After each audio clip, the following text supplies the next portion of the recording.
Hello. Today we'll be going over section 83, the Doctrine and Covenants. It's a very short section and very easily understood, so I won't go over it too much. I'll just pretty much read it.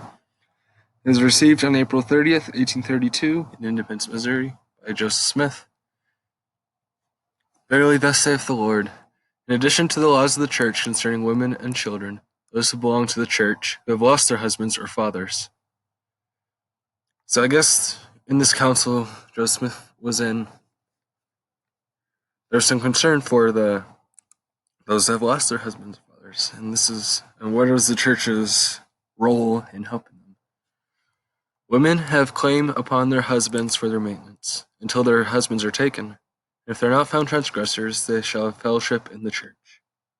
If they are not faithful, they shall not have fellowship in the church, yet they may remain upon their inheritances according to the laws of the land.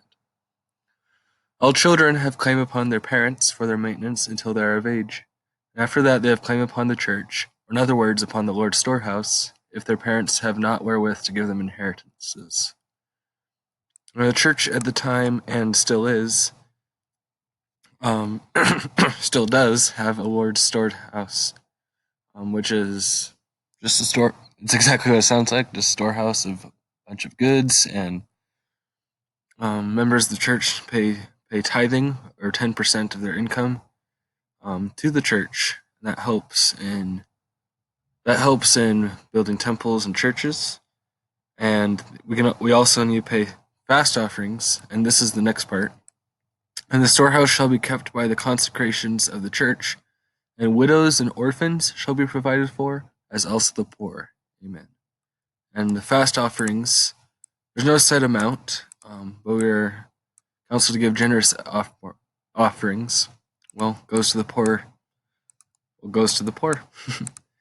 And it can help those that are poor in the church or out of the church. Doesn't there's no strict thing there, but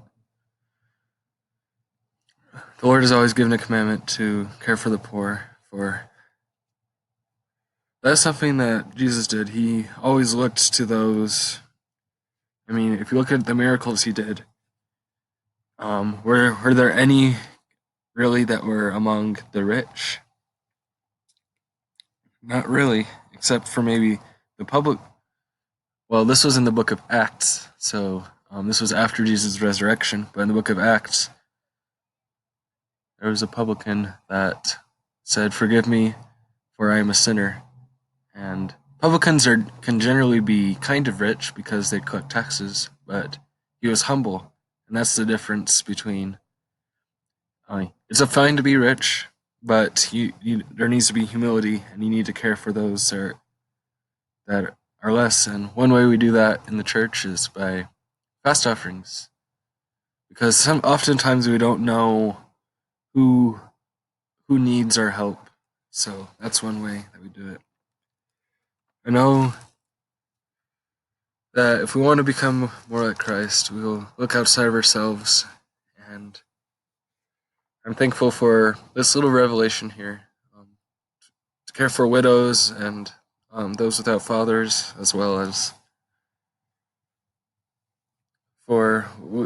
it's important to look out for each other.